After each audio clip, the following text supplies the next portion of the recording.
এত দেরি করলেন মহাদেব? তোমার দেওয়া দিব্যির মর্যাদা রাখার জন্য। তুমি আহ্বান করতে বিলম্ব করেছ বৌদি।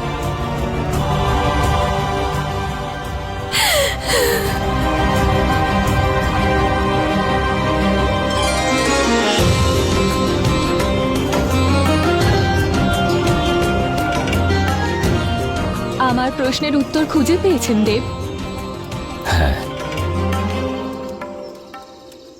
আর তার উত্তর হলো,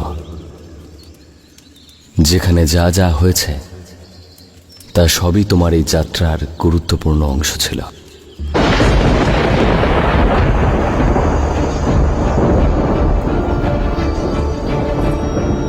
কৈলাস ত্যাগ করেছিলাম আমার প্রশ্নের উত্তর খুঁজে পাওয়ার জন্য, কিন্তু এই যাত্রা তো আমাকে আরো প্রশ্নের সম্মুখীন করলো। এই অচেনা জায়গাকে খুব পরিচিত মনে হওয়া, এখানে এসে কিছু বিচিত্র দৃশ্য দেখা, আপনার হাহাকার মহাদেব, জ্যেষ্ঠর চক্র চালানো, ভৈরবের আগমন, অম্বিকা দেবীর প্রকট হওয়া, এসব কি হচ্ছে? এই জায়গার সাথে কোনো সম্পর্ক আছে আমার, সেটা আমি নিশ্চিত, কিন্তু এই সম্পর্কটা আসলে কি? কে আমি মহাদেব?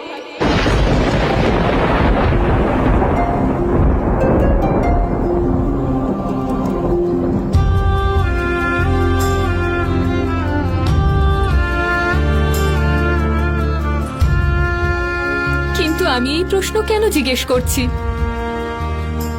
আপনি তো আমার প্রশ্নের উত্তর দিতেই চান না। আমি যদি তোমাকে এটা বলি যে আমি তোমার প্রশ্নের উত্তর দিতেই এখানে এসেছি, তবে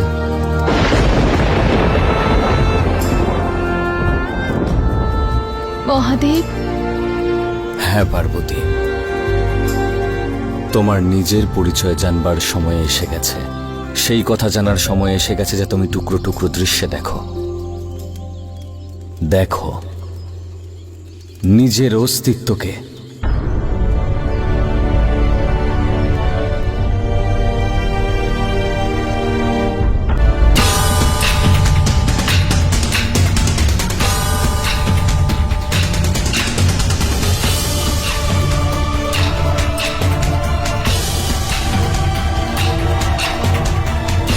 এই কেমন কাহিনী মহাদেব? এ এমন কাহিনী যা অন্তহীন, কিন্তু যার সূত্রপাত হয়েছিল এক সমাপ্তি থেকে।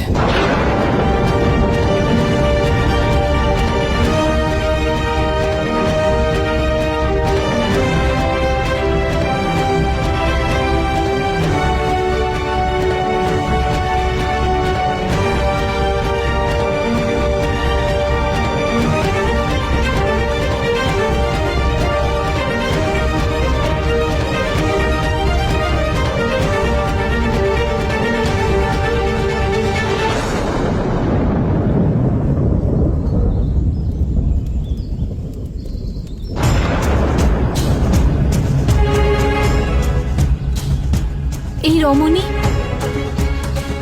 কে? রমণী মহাদেব? এ হলো সে যে অনন্তকাল ধরে আমার সঙ্গে রয়েছে, আর অনন্তকাল ধরে থাকবে। আমার প্রথমা স্ত্রী সতী।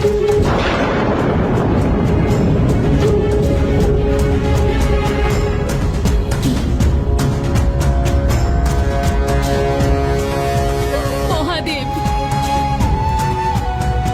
না আপনি আমাকে কখনো বলেছেন আর না জ্যেষ্ঠ।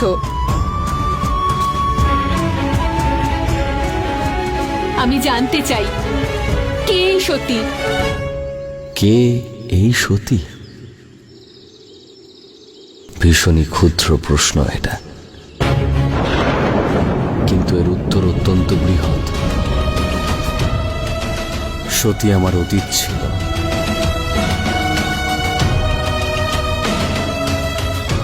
আমার বর্তমান আর আমার ভবিষ্যৎ।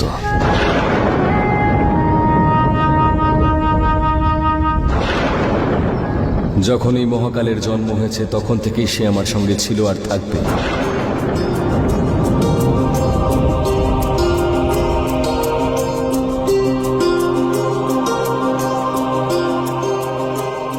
এই মহাকালের একজনই সঙ্গী, আর সে হলে তুমি, পার্বতী।